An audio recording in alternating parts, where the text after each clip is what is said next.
Welcome back to Case of the Sunday Scaries. I'm Elyse. And I'm Annie. And boy, do we have a lot to talk about today. A lot. You would have to pretty much be hiding under a rock to not hear about the Murdaugh trial at this point. It's everywhere. When did you first hear about this case? Whenever Paul was going through his incident with Mallory Beach. So back years ago. And it wasn't anywhere near how popular it is now. But then whenever Maggie and Paul had their incident, I don't want to give everything away just yet, then it blew up. And that's when I really got involved in the case. What about you? I think it was around the same time. I'm not sure who covered it on a YouTube video, but I remember it was probably Stephanie Harlow or something. I follow her very closely. If you guys haven't ever heard of her, you think I do a deep dive. She does 5-parters. She's going to the bottom of the ocean. Yeah, she does. She gives you a whole history lesson. I learn a lot from her, but I don't know if it was her that covered it or what, but I remember hearing something about it and how suspicious it all was and that this family had a bizarre history. But at that point, like you said, none of the rest of this had come out. If you guys are not watching the news, this has been a trial that has been heavily covered on basically every news station. And every social media platform. Everyone has opinions on this. But today, I think to do this story justice, and because there is so much to unpack, I'm going to break this case up into 2 episodes. Today, we're going to go through the timeline, keep it chronological as much as I can. And we're going to start with the start of this family dynasty to the fall of Alec Murdaugh, who is the patriarch of the Murdaugh family, and who this week, spoiler alert, he was convicted and sentenced for the senseless murder of his own son and wife. Again, I'm going to try to save my opinions. Annie, you can course correct me if I start going on a tangent. I'm going to try to hold off till the second episode and keep this episode mainly to facts and witness accounts, because this tangled web is hard enough to navigate through without my speculations. So if you want to grab a snack, well, if you can stomach it, please do, because we're going to be here for a minute, but let's dive in. We try our best to make sure that we can pronounce people's names properly. This was a little confusing to do in this case because I feel like every news station is saying it differently. I've watched interviews with Alec, whose real name is Richard Alexander, but for some reason he goes by Alec, not Alex. Yes, it's different wherever you hear it from. So we have done the due diligence. It's Alec. That much we know. As far as the last names, Murdaugh, Murdaugh. Murdaugh. I mean, who knows? Oh, I could go for a glass of Merlot. That'd be a lot easier than covering this case or pronouncing this last name. I say Murdaugh, but I don't think people usually emphasize the end of it the way that I do. It's just also that southern name that wherever you live all over the country, people pronounce things differently. He says Alec Murdaugh, so I'm going with Murdaugh. And thank goodness, because I spelled it in my little script for today's episode as Alec Murdaugh, so I wouldn't mess it up. But bear with us if you have a different pronunciation. Regardless of their name, who the hell are the Murdaughs? If you grew up outside of South Carolina, you probably have not heard this family's name until recently. But I assure you, the people of the 14th Circuit District of South Carolina not only know the name, but for the almost century that the Murdaugh family has been in power as presiding solicitors and wildly successful law firm owners, you not only know their name, but have learned to fear it. Randolph Murdaugh Sr. was born in 1887. He was born into a very privileged family that could afford the best schools and opportunities for their son. And Randolph, well, I'll give him credit where it's due. He took advantage of these opportunities. Randolph would go on to graduate from the University of South Carolina's law program in 1910. He quickly set up shop, starting his own law firm and running the local newspaper in Hampton, South Carolina. He's a busy man. But apparently not busy enough for his liking, because just 10 years later, with his law firm booming and hiring on other lawyers, he ran as a candidate for the position of solicitor. Now, if you're in the U.S., that's just kind of another term for basically the lead prosecuting attorney. But he ran with the slogan, "A vote for Randolph Murdaugh will not only be a vote for the winner, but will secure you of having a faithful, fearless, and competent solicitor." I guess it worked, because he won and perhaps unknowingly became the first in a long line of successors from his family tree. They were socialites, gracing the pages of the local paper, which, again, he ran, so I'm sure he did a nice job editing Only positive things about our friend Randolph. I wouldn't even try to dig up bad stuff on him, because when he's the one running the paper, it's going to be a little biased. And apparently his family was living the high life. Unfortunately, Randolph Sr. would meet a very untimely end just 20 years later at the age of 59. According to a Washington Post article by Jillian Brockwell, Randolph Sr. had been in not so good of health, the cause of which was kind of unknown at the time, but he was feeling good enough on the evening of July 18, 1940, to head into a buddy's house a few towns over.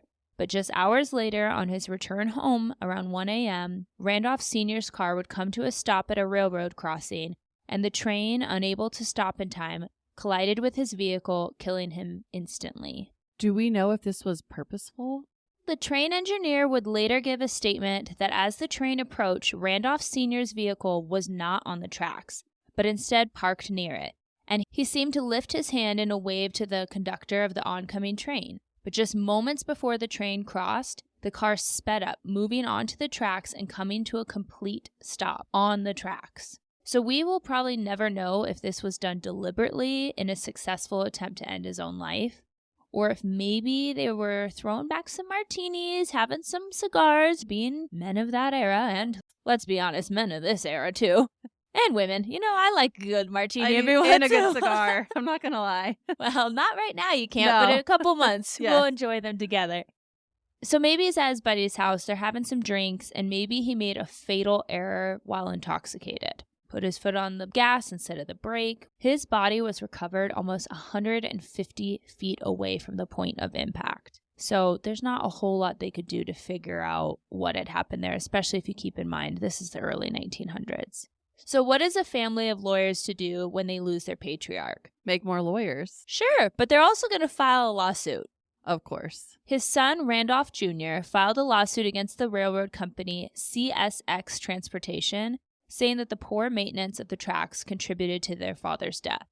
They winded up settling out of court for an undisclosed amount, but let's be honest, it was probably a good chunk of change. Randolph Jr., who had also become a lawyer at his father's firm, ran to fill his father's seat as solicitor and won by a landslide, and he held that position for 46 years.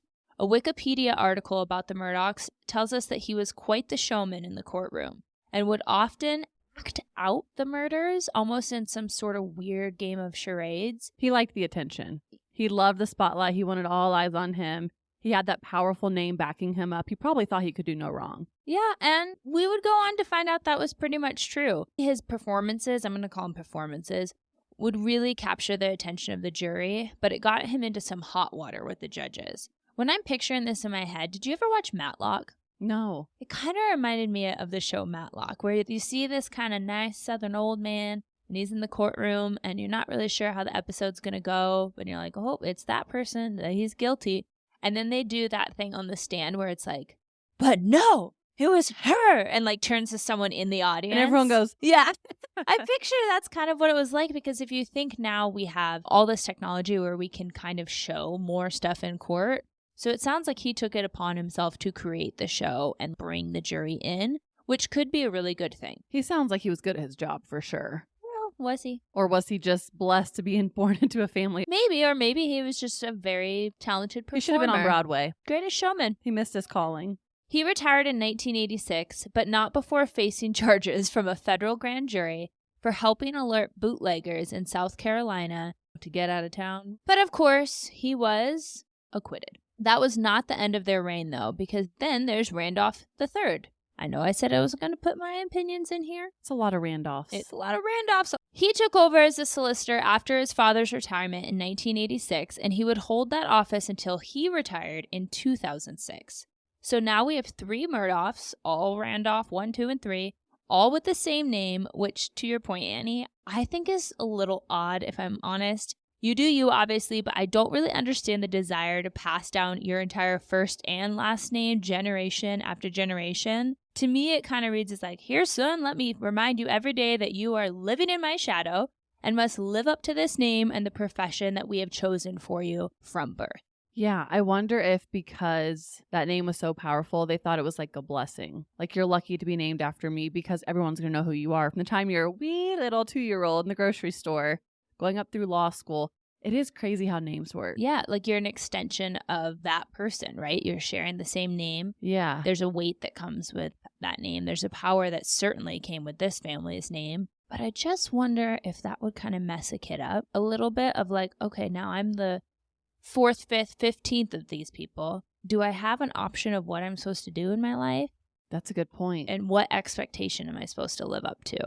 Well, I feel like the expectations for this family is going to go downhill real quick. Yep, you would be right. Because, again, this is our true crime podcast. Yeah. So that's usually how we're not here to talk about all these awesome Randolphs. The 3 Randolph Murdaughs have now been prosecuting criminal and civil cases for this district for 86 years. How many generations are we at? At least 3. 3, yep. And you bet that's probably going to make them a family that is very well connected, has ties to lawmakers, law enforcement, basically anyone who's a who's who. In fact, they were so powerful as a family that the 14th Circuit District was often just referred to as the Murdaugh District. Wow. That says a lot. Yeah. You better be on their good side. Because, Annie, can you name our defense attorney for our county? District? State? No, I have State's no attorney? idea. Me either.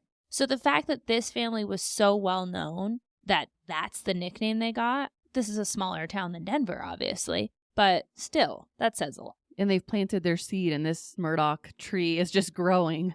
Here's where Mr. Richard Alexander Murdaugh, he does go by Alec. This man has been giving redheads a bad name in the press. I don't appreciate it, but this is where he comes into the picture. He was born in 1968 and was the son of Randolph Murdaugh III. The only reason he didn't inherit the family name was because that honor went to his brother Randolph Murdaugh IV. Oh my gosh. But guess what he does for a living? Let me guess, he's in law. Oh, wow, shocking. 10 points for Annie. Alec graduated from South Carolina School of Law and joined the family practice.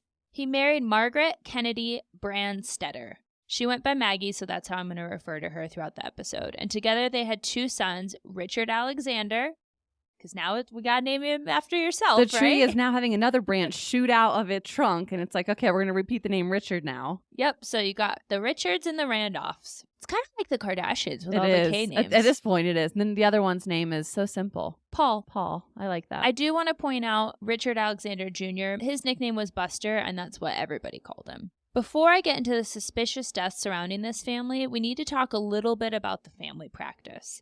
They specialized in personal injury cases. I'm sure you've all been driving down a highway. You know the billboards when you're driving that say, if you've ever been injured in an accident, called 1-800-MAN-DOWN or something like that. The hammer, the heavy hitter. What's the heavy hitter? The heavy hitter is the way to go. Call 458-0000. Whoa, sponsor us. That was a good plug. It was like a law firm that specialized in this kind of area in my hometown. And obviously it stuck with me for years, but they make some big money in that practice. Oh, absolutely. And I'm not poking fun at these services because mistakes happen, things are overlooked, and we all know that corporations worry more about the bottom dollar than investing money into protecting their employees and the public.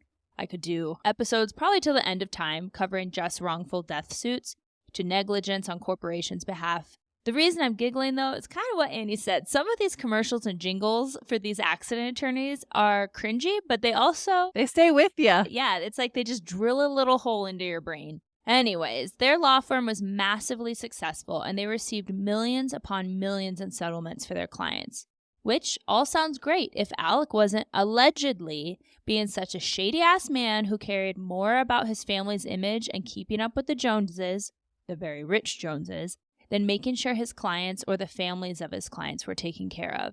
In November of 2021, and I want you to really remember this date as I will refer back to it later, the South Carolina grand jury issued 5 indictments against Alec Murdaugh on 27 charges of embezzlement and other crimes including breach of trust, fraudulent intent, money laundering, computer crimes, and forgery.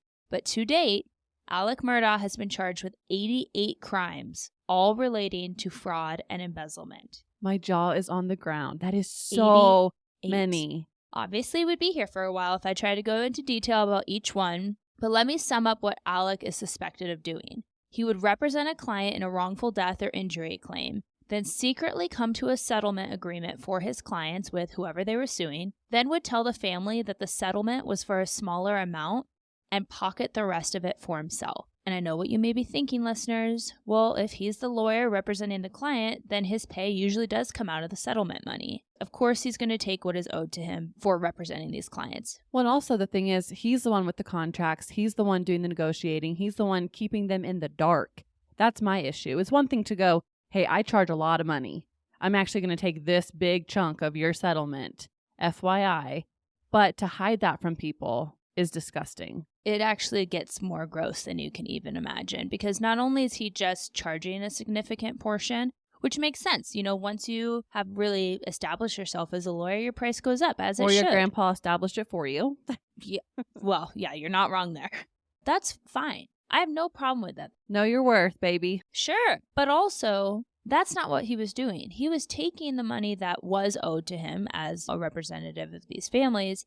But let's say he would be like, oh, you won $1 million and the settlement was for $50 million. He's pocketing the majority of this. Wow. And the family has no idea. This powerful white Southern lawman, which I need to point out because we are in the South, this is a family dynasty. It matters that he was a white privileged man. Absolutely. I want to talk about exactly who he usually took advantage of. That was his minority clients that were not well off, which is disgusting in and of itself. But not only that, let's keep in mind that some of his clients he was representing in these cases have died. So he's essentially stealing from the dead and their surviving family members. So let's quickly go through a couple disturbing instances of this. The one most discussed in the media is the death of his housekeeper. But we're going to hold off on that. We will get to it. Let's start with Hakeem. Hakeem Pickney was a deaf African-American man that unfortunately was left on life support after a 2009 traffic accident. Just 2 years later, Hakeem would pass away in a care facility when his ventilator was mysteriously unplugged. Oh. That's strange. Yeah, a ventilator doesn't just fall out of the socket. It's in there pretty good. And there's some safety precautions as well. And you can see someone on a ventilator. They need that to literally support their life. Right. It is called life support. And who represented Hakeem's family in both the cases against the tire manufacturer and the care facility? Alec, of course. Good Samaritan Alec. He reached out to the family and introduced them to Russell Lafayette, who is the CEO of Palmetto State Bank. So he's telling this family, trust this man. He can help you navigate all this new money. He can help you invest. This is a lot of money for you guys, so I want to make sure that it's being handled properly. And Russell is the man to help you do that. Well, isn't it ironic that Russell would later be fired when an estimated $800,000 to $1 million went missing from those settlements, and there were allegations that Russell and Alec were in cahoots the entire time to steal from this grieving family. That's horrible. I also want to point out that allegations must have had a lot of facts to them because Russell's family owned this bank.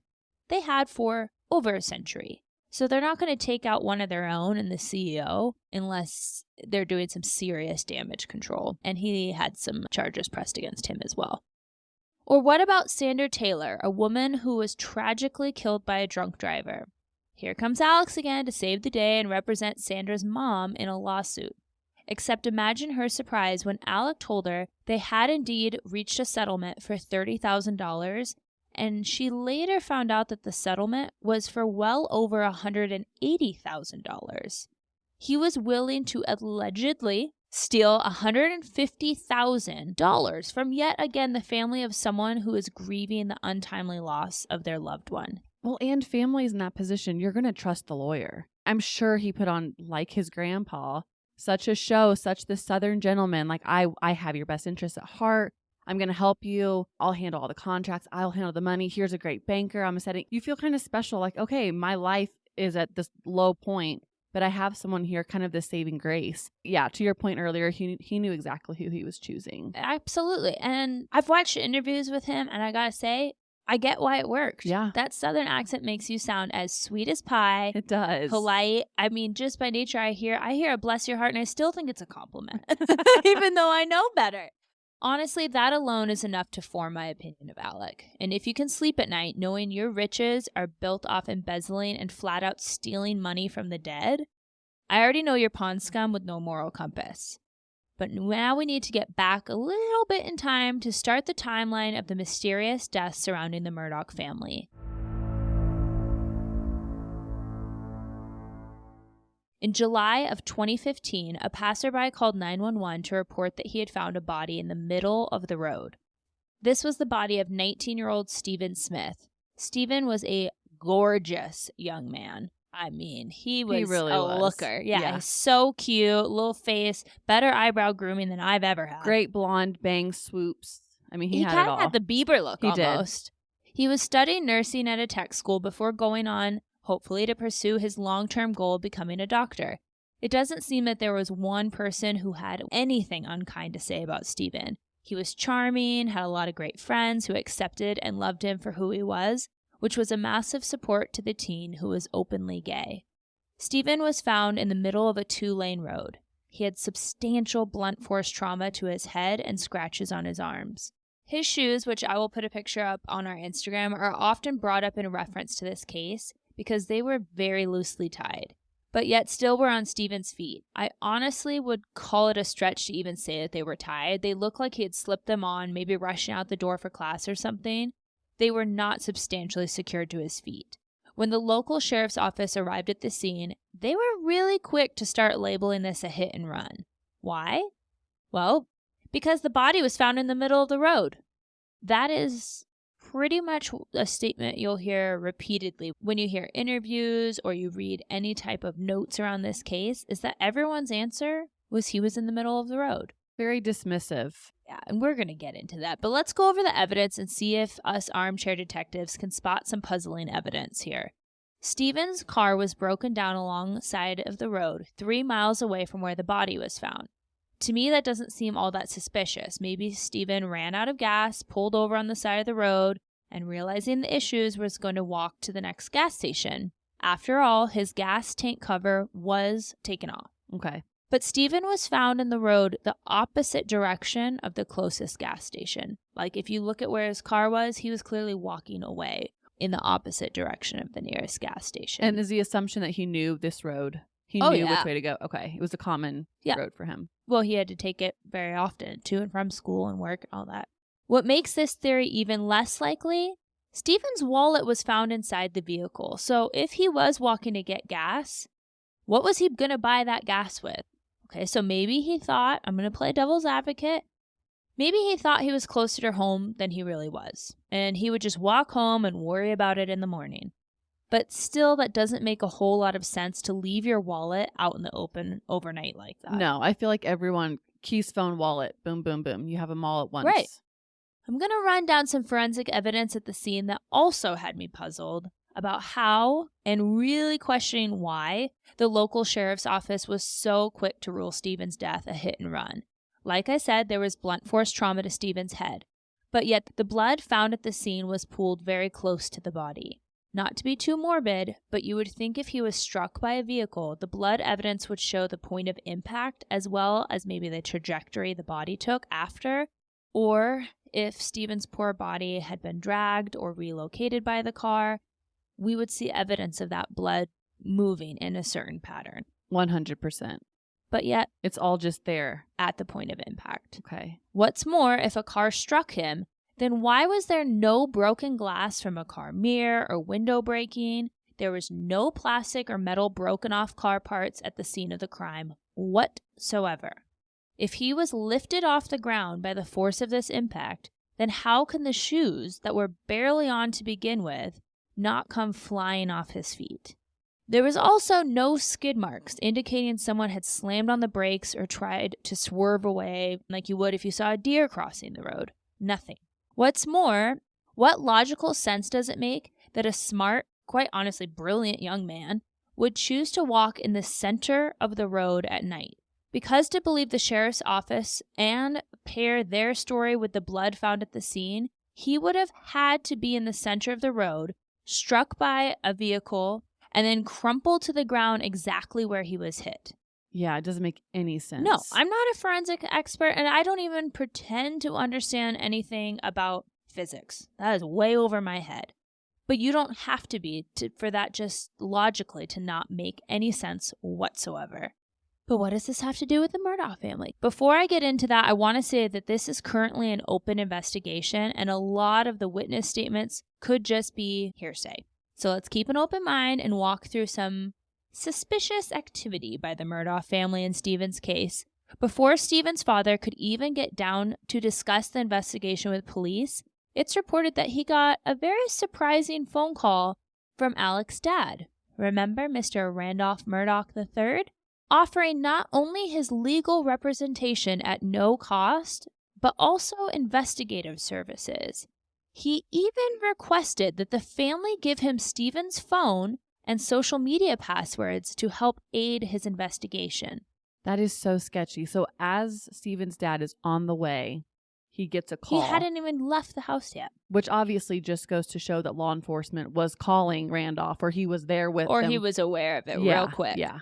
Okay. So that's interesting. He at this time is no longer the district solicitor. He had already retired. The family has a personal injury and wrongful death practice. Sure, that could make sense in this case. But if Randolph III suddenly became a PI, what even if he had these passwords, would he have access to the phone that the passwords were used on? Because guys, the phone was on Stephen's body. Oh, did I mention also the phone screen? Not cracked even a little, even though he got in this tragic hit and run. And Randolph already has the phone in his possession. That's a question we don't have the answer to. Got it. But it's interesting to me that he would have access to that phone.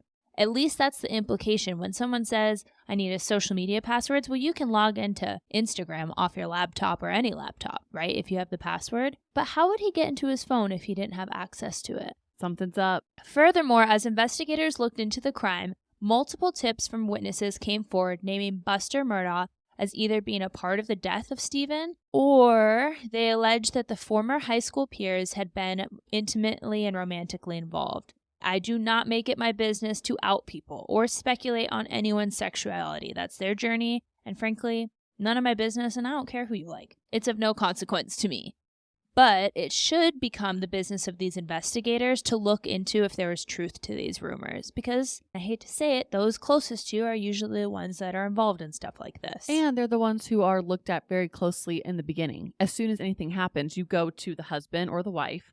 Then you kind of work your way out in this outward circle. So yeah, if there was even a rumor or an inkling that Buster was connected, he should have been talked to right then. But I'm guessing he wasn't. Buster Murdaugh was never interviewed. A pathologist ruled Stephen's death was consistent with vehicular injury and that the cause of the blunt force trauma to his head was most likely due to him being struck by the side mirror of a vehicle. Okay, I'm picturing this guy. I don't know how tall he is, but a side mirror to do that kind of damage, to literally make you drop to the ground and die? Well, it could be a truck. That would put it at the right height. That's true. And I guess in the South, everyone does have those lifted trucks. Right. So it definitely could put it at the right height. I think that, again, this is me speculating. I don't know diddly. But I think the assumption here was if the actual vehicle itself hit, this isn't making a whole lot of sense. No. So we're going to go with the mirror hit him. Okay. Because then maybe the impact wouldn't be as dramatic where his body would be relocated down the road a ways. Sorry again to be morbid. But that maybe he could kind of crumple where he was hit. It's a stretch, but I can see it. Well, highway patrol officers that responded to the scene, who clearly would have had a lot of experience examining vehicular crime scenes, they didn't agree at all with the local sheriff's offices or the pathologist's conclusion. The investigating officer even challenged the pathologist's findings. See, not only did the rumors in town say that Buster and Stephen had been intimately involved, but also placed him possibly near the scene of the crime. He was reported to be returning home that night in a truck with some buddies from a softball tournament in another town. So he asked the medical examiner, could it have been a baseball bat that killed Stephen? To which she reportedly snapped at him, "That's your job to find out," before ushering him quickly out of her office. Very defensive for no reason. You're a pathologist. You should just be facts. You Yeah. shouldn't be motivated by anything else besides that. Is it a pride thing, or is there someone telling you this needs to be case closed, end of, ASAP? I'm going to go with the second option. But why would Buster want to possibly cause Stephen harm if they had been romantically involved? Well, we know there are crimes against homosexual people that happen at a disturbingly alarming rate. Could Buster have wanted to prove to his buddies that the rumor wasn't true, that he wasn't gay, even though there's nothing wrong with it if you are, and decided when they happened to pass by Stephen on the road that night that this was his opportunity to prove his straight manliness by, I'm the alpha and roughing up Stephen? Maybe. And if that's the case, maybe he didn't even mean to kill Stephen. Unfortunately, we just don't know at this point, but it's interesting. It is. I also just feel like that is such a wrong place, wrong time. I don't know how big this town is, but for Buster and his friends to happen to pass Stephen, who's supposedly involved in Buster, is there ever an idea that Stephen called him? I said I wasn't going to do speculations this episode. We're sticking to facts. It just feels off to me that like you have all these country roads and then he happens to stumble upon someone and then kill him. If that is what happened, allegedly. We're using the A word a lot in this because I'm not trying to get sued. I'm not messing with the family lawyers. This family's good at this. Yeah. I see where you're going with this. I will just point out one thing we already discussed, or two things. The family supposedly already reached out about getting information of how to get into his phone. Mm-hmm. So let's say there was a call made. Did his dad give him access to his phone? Could something have been deleted? Call logs?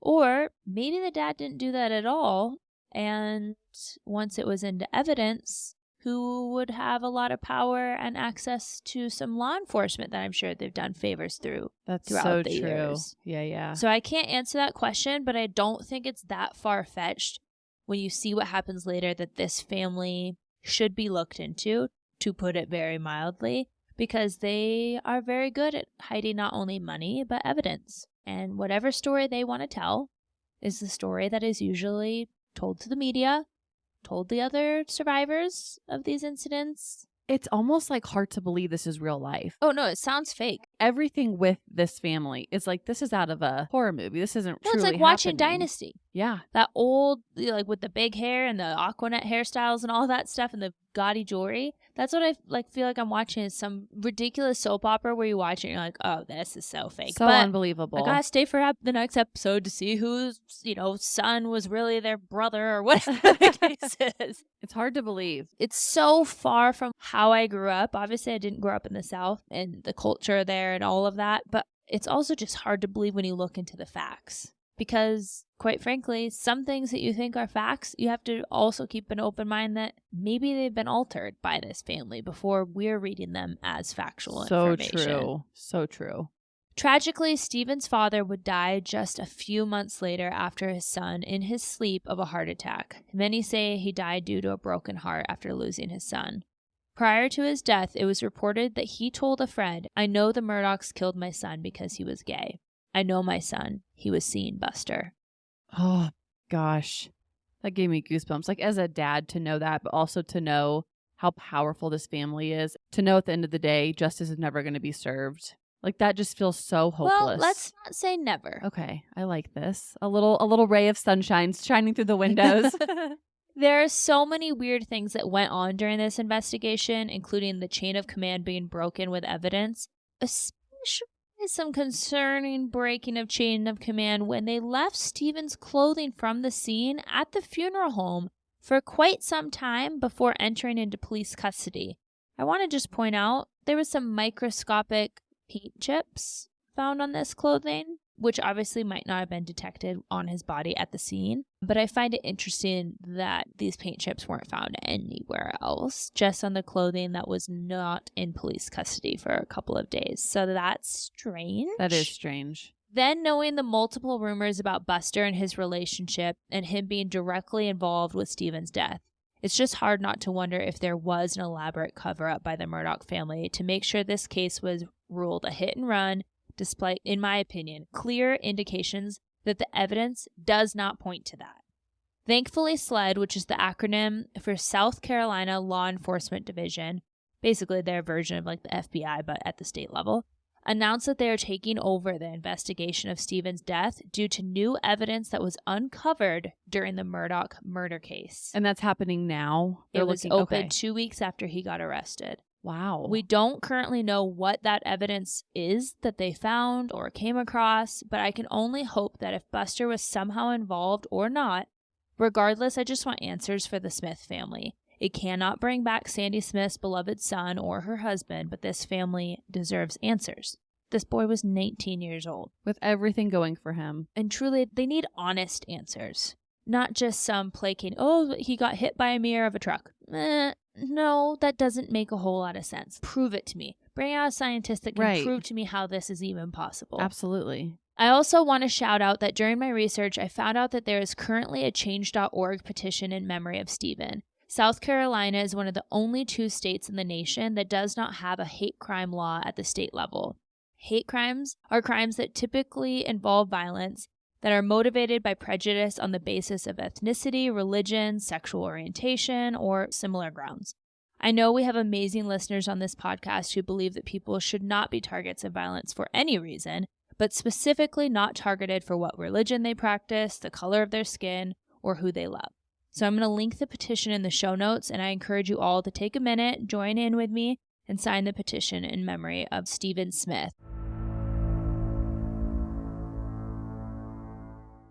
Gloria Satterfield had been a caretaker to the Murdaugh boys Paul and Buster from a very young age. I think Paul was like 2 when she joined the family. So he literally grew up with her. Absolutely. Her and Paul shared an especially close bond, him thinking of her as like a mother figure of sorts. As the boys grew up and no longer needed the supervision of Gloria as a babysitter, she stayed on as the family housekeeper. A lot of the reason for keeping her on as the housekeeper was because of the bond that her and Paul shared. Yeah, well, you think about all the influence a good nanny can have, or a good babysitter, like a family friend. I feel like she was that kind of figure for him. Exactly. In the Netflix documentary, The Murdaugh Murders, A Southern Scandal, the ex-girlfriend of the now-deceased Paul Murdaugh explained how close of a relationship Paul and Gloria had. She reported that Gloria had been cleaning the house and found narcotic prescription medication belonging to Alec Murdaugh taped to the underside of his bed. And because she feared Maggie's response, that's the mom, to this information, she confided in Paul about it instead. Again, this all is hearsay, but it might point to a reason or even a motive to what would happen next. On the morning of February 2nd, 2018, 911 was called from the Murdaugh home. Maggie Murdaugh had placed the call, and I always say you can't judge someone's response to a shocking or tragic event, but this call is interesting to say the least. Maggie is surprisingly calm for someone who had just come upon her long-term housekeeper laying motionless, at the bottom of the stairs, bleeding from her head. Maggie says she is not responsive, but awake. You can hear the 911 operator press her for answers and getting frustrated with Maggie's short responses. She even says at one point, "I already have responders on the way. Me asking questions is not going to slow them down, ma'am." She just wants to know how bad is this scene. Right. She has to send the right people and also prepare them. Like that time, the 5 minutes, 10 minutes, however long it's going to take an ambulance to get there, the more information they have of what they're walking into, the better. They can prep the hospital. Like we have someone who has traumatic brain injury coming in. She's still alive though. Like, yeah, the more information, the better. Well, Maggie tries to get off the phone saying Gloria fell down again, which is odd since she said she already was on the ground. Maggie gets off the phone and passes it to her husband, Alec. Doesn't say goodbye or what she's doing, but I'm not going to put too much weight in that. Maybe she just got flustered and handed the phone to her husband. He tells the responder that Gloria is bleeding from her head and her ear, and that he was trying to hold her upright, but she slumped back down. When I heard that, I went, The math ain't mathin'. My head's cocked to the side. I'm like, wait, what? Well, I think it's pretty common knowledge that unless you have to move someone from a fire or a wreckage or something like immediate danger, if there is potential trauma to the neck or the head, what do you not do? You don't touch them. There's blood coming out of her ear. Yeah, you That's don't some move internal them. damage. No. You could paralyze them unintentionally. You absolutely do not move someone that has had a head or neck injury. Listeners, if you didn't know it, now you do. Unless there is something that is a bigger risk factor, and it is happening right then. You know, someone gets in a car accident, the car is on fire. You obviously have to pull them out, and whatever damage is done, because you know they're going to die otherwise. Yeah, but not chilling on a patio after falling down some stairs in a safe environment. Ambulances are on the way. Don't touch her. And you're picking her up, and then she's slumping back to the ground. That just seems strange to me. Yeah. It just sounds so bad. This obviously stuck out to me. Why is he trying to get an injured woman who is bleeding from the head upright? The operator again gets upset, now with Alec, who does not want to answer the operator's questions. He even says, like, why are you asking me so many questions? Like, he just kind of puts up a little fight about it. He then ends the call before the emergency personnel arrive at the scene, which is also odd. They usually will ask you to stay on the phone with them until people arrive. This poor operator, she's probably like, what is happening right now? She's just trying to get answers. She's trying to assess the scene from miles away in her office. They're not being, A, respectful, or be helpful. Or forthcoming. Yeah. All of their answers made no sense of what they were doing or what was happening. Multiple times during this call, Maggie and Alec both say that she is mumbling, not speaking. Yet it's told to responding personnel that Gloria told Alec she had tripped over the dogs and fell down the stairs. How?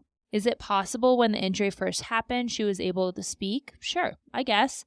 But yet presumably Maggie called 911 immediately after the fall and says repeatedly that Gloria is not able to speak. So you have two very different statements. You have one saying she can't speak, and then you have one saying she's saying this story about how the dogs knocked her down. No. Yeah. Gloria was taken to the hospital and treated for multiple rib fractures, a pulmonary contusion, which is the bruising of the lung, usually caused by trauma to the chest, and a subdural hematoma, which is bleeding inside the skull from damage to a blood vessel or vessels between the skull and the brain, resulting in a clot that places pressure on the brain and damages it. Tragically, Gloria died just a few weeks later on February 26th after contracting pneumonia and having other complications. She was only 57 years old. Her injuries just sound really harsh for a dog tripping her. You covered that case, the Spreckle Mansion. Oh, that one. And in my head, I was thinking it was those types of steps. So when I heard 8 steps, I went, oh my gosh. But I thought it would be indoor steps. These are front steps to a front patio. So the steps are maybe 4 inches tall. Not the, like, you're up at the top of 8 steps and you're, heavy breathing. Hey, that is me nowadays. Right. That's why I said you. Yeah. I, on the other hand, can get up a flight of steps. and have all your wind in your lungs. Must be nice. This is a lot of injury that if you just trip, so you don't have any inertia, any force, right? Besides just your body weight. That's a pretty intense fall. There's not as much distance. But to have the chest injuries, the broken ribs, and I see the hard head. I mean, if you hit your head on brick or a patio. Oh, absolutely. But the other two are they stick out to me weirdly. You know what, though? Despite not having an autopsy performed. What? Yep. And the coroner not being notified of her death certificate shows that she died of natural causes. No way. Here's the thing. If it was even an accident, it would still be labeled an accidental death. It would not just be natural causes. Or it might be like blunt force trauma to the head was the cause of death. Exactly. So let's go with their theory that this is an awful accident. Of course, it's terrible. However, there are enough things that aren't adding up in the Murdaugh story of the events of that day. I think it would be fair for investigators to take a further look into this and truly investigate her death. Maybe do that autopsy.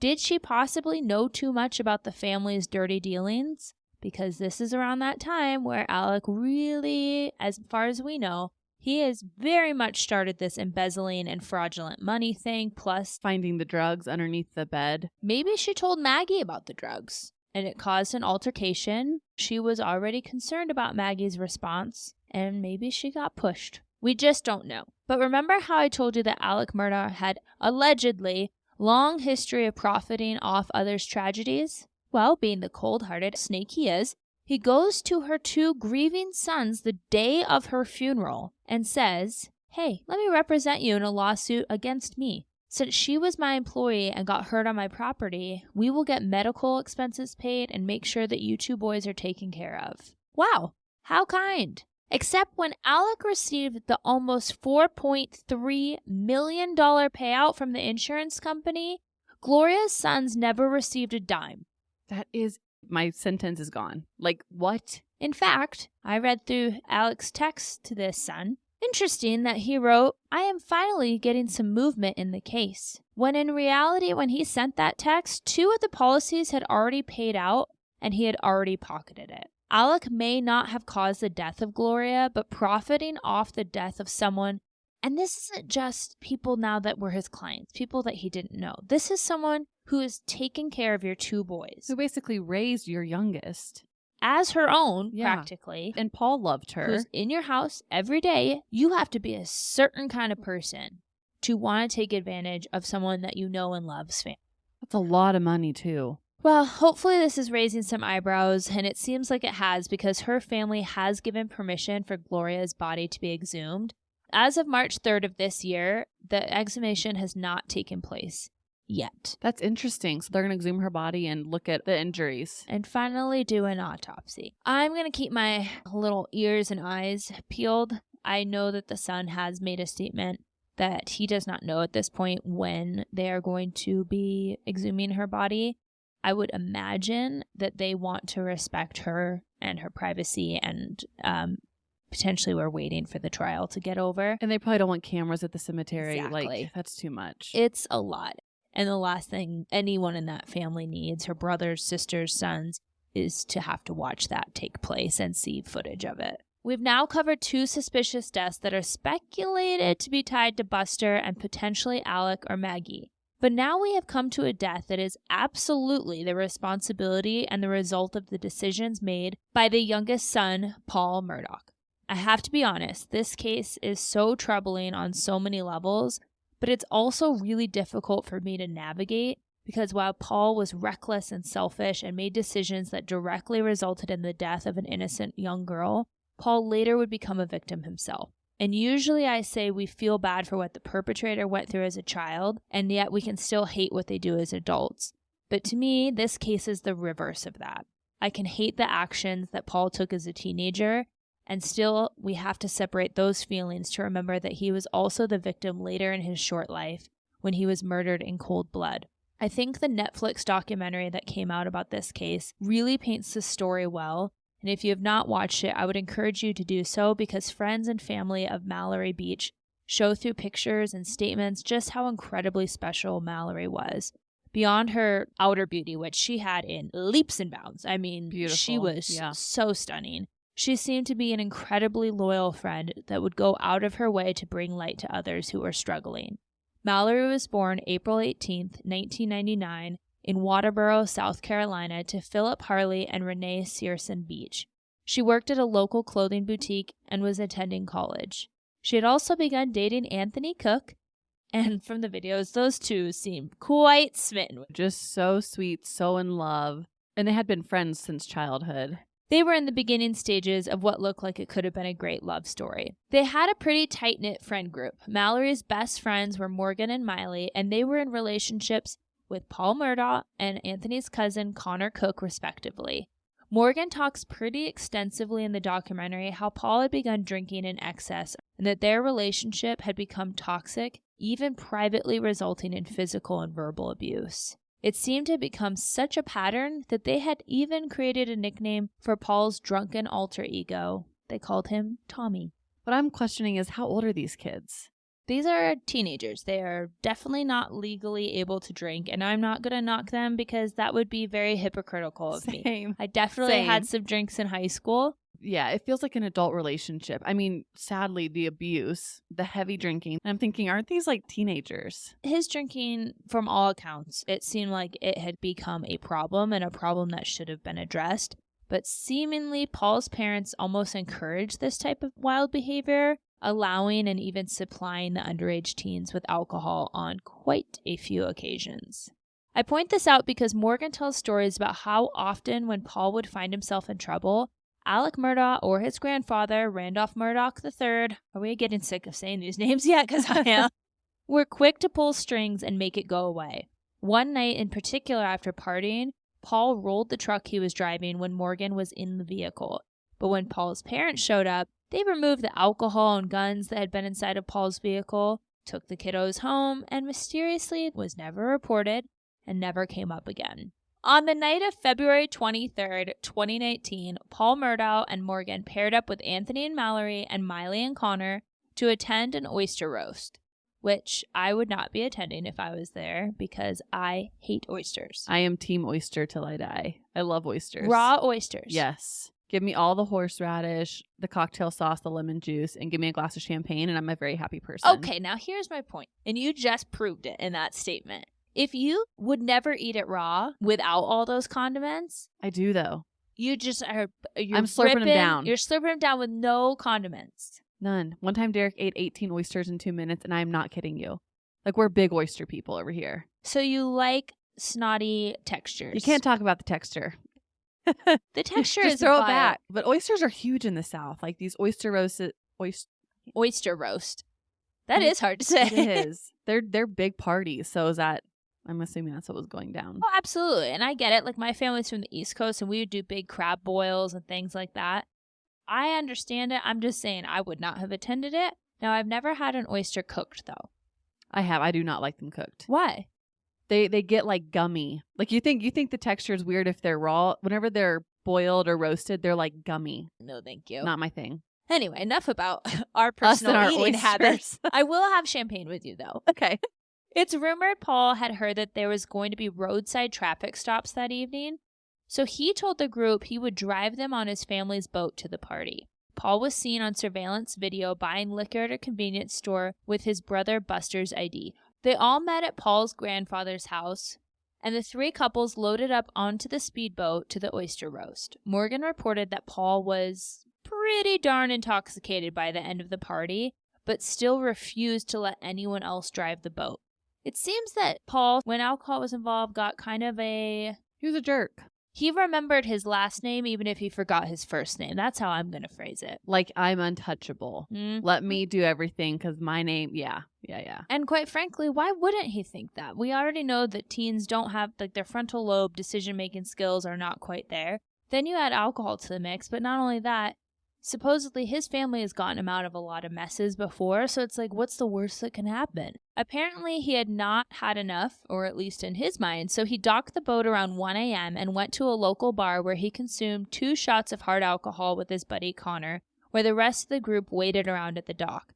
Paul was clearly inebriated at this point, like, beyond, but still refused to let anyone else captain the boat. He was driving incredibly recklessly, and this made things get a little heated on board between everyone. At one point, it's reported that Paul was yelling at Morgan and slapped her across the face during this fight. And I just want to point out, if this is true, what someone is comfortable doing in public makes you very much question what is going on behind the scenes. Good point. He then threw the boat into a very high speed, and at 2:20 a.m., their boat crashed into Archer's Creek Bridge, with everyone being thrown to the cold waters below. When Anthony came to on the banks, he realized Mallory was no longer with him. She had been sitting on his lap prior to the accident. This part of the documentary choked me up, and I'm going to try to not get upset here. But you can hear the teens calling out to her in the recording of the 911 call that Connor placed, and it is... I mean, the fear that's in their voices, it just cuts you. Yeah, the shakiness, like the panic in their voices. They're screaming at the top of their lungs over and over and over, probably while they're also hurting and in a state of shock. But to have all your friends there -1. Mm-hmm. Anthony was beside himself and kept diving back into the freezing water to try to find Mallory. The current in this river at the time, guys, was incredibly strong. And if you see Anthony, he's not a small guy. He's a pretty strapping guy, even as a teenager. And he couldn't fight this current off. He kept having to come back to shore. But the current was too strong for him, and his efforts were futile. Emergency responders rushed Paul, Connor, Miley, and Morgan to the hospital to receive treatment for the injuries they received. Anthony, Mallory's boyfriend, again refused to go to the hospital and instead stayed at the scene to look for Mallory. It's just... picturing the heartbreak and panic that he was in. Having known this girl your whole life, basically. And having a sense of responsibility for her, right? You're the boyfriend. And for it to be pitch dark, cold water, a big current, like, it's just not a good equation. And you can just hear him screaming out for her. It's terrible. Body cam footage from the police allows you to hear police talking just about how unruly and erratic Paul was behaving at the scene. Let's also keep in mind, it is February, it's 2 o'clock in the morning, and they have been dumped into very cold water, and yet it didn't strike them as odd as that he was shirtless and just in his underwear when they got there. You would be, like, shivering, all of that. So to me, that tells how much alcohol is in your system, sir. Whenever your body doesn't even recognize how cold you are, yeah, a lot of alcohol. Yeah, you've had more than, like, a glass of wine at communion, okay? However, they didn't do any sobriety tests on Paul at the scene. Later at the hospital, it was determined that Paul had a blood alcohol level of 0.286, which is 3 times the legal limit, that had he even been of an age to consume alcohol legally, he was well outside the bounds of being able to do so safely. This was a while after the scene of the crime. Yeah. So it's probably even higher whenever he was driving the boat. Absolutely. They had to wait for Connor to make the call, responders to get there, and I'm sure that 911 call probably wasn't made instantaneously, right? Their first thing was like, where's Mallory? Right. They're all talking to each other, panicking, because keep in mind, they also had alcohol too, so their response time is going to be a little frizzle-frazzled. So there's a lot of time, and yet it was at the hospital that they finally thought, this guy is acting a little cuckoo for Cocoa Puffs, why don't we see what's in his system? So to your point, he was probably even higher. Paul Murdaugh was never taken to jail following his health screening. He was not ever handcuffed for questioning or interrogation. Clearly, this is not standard procedure in a case where there is a driver who is wildly intoxicated and causes one girl to go missing and his friends to end up in the hospital, some with pretty severe injuries. It's pretty wildly believed that his last name had a heck of a lot to do with how Paul was treated and the special care he seems to receive, and up until lately still was receiving. But in true Murdaugh fashion, Daddy Dearest shows up with Grandpa at the hospital and they immediately go into damage control. Connor said on the Netflix documentary that he was told he was being pushed in to get a CAT scan, sitting in his wheelchair, because he had a pretty gnarly cut, to say the least, to his face. As he's getting pushed in, Alec Murdaugh basically whispers in his ear to keep his mouth shut. Later in a deposition, he said Alec told him that everything was going to be all right. I just need to keep my mouth shut and tell them I didn't know who was driving and that he's got me. I've heard allegations and other reports that Alec was setting up a plan to orchestrate Paul's protection by using Connor Cook as a scapegoat and knew he would tell the police that Connor had been driving, not Paul. However, forensic evidence would later prove that Connor could not have been driving the boat and sustain the type of physical injuries he did, so their plan to frame him couldn't work, and they were aware of that. Mallory Beach's body was tragically discovered 5 miles down the river on March 3rd, 8 days after the accident, by 2 volunteer searchers. According to the coroner's office, Mallory died from drowning and blunt force trauma to her head. On April 18, 2018, Paul Murdaugh was charged with 3 felony counts, 1 for boating under the influence causing death, and 2 counts of boating under the influence causing bodily injury. He pleaded not guilty and was released on bail. But Paul Murdaugh would never stand trial for the death of Mallory Beach, because on June 7, 2021, 2 years after Paul's arrest, his father, Alec Murdaugh, would make a panicked 911 call to report the fatal shootings of his son and Maggie Murdaugh. This is Alec Murdaugh at 4147 Moselle Road. I need the police and the ambulance immediately. My wife and child just shot badly. Okay, you said 4147 Moselle Road in Arlington? Yes, sir. 4147 Moselle Road. Stay on the line with me, okay? Yes, sir. Stay on the line with me, okay? Conner County Communications. Carlton, I have an Alex Murdaugh on the line, caller from 4147 Moselle Road. He's advising that his wife and child was shot. Okay, and sir, give me the address again. It's 4147 Moselle Road. I've been up to it now. It's bad. Okay.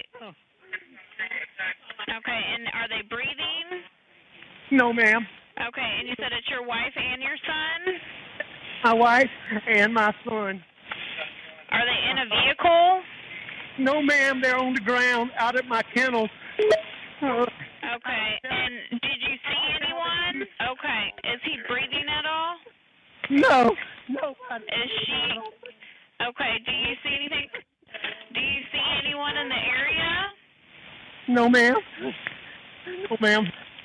And we will pick it up from there No. in the second episode. No, I do not want to end there. If you think that this twisted web has been unraveled during this episode, trust me, there is so much more to this story. In part 2, we will cover the deaths of Paul and Maggie, the murder trial, and I'm going to be sharing some of my theories, because this is where I started really speculating and playing detective, and I cannot wait to share with you.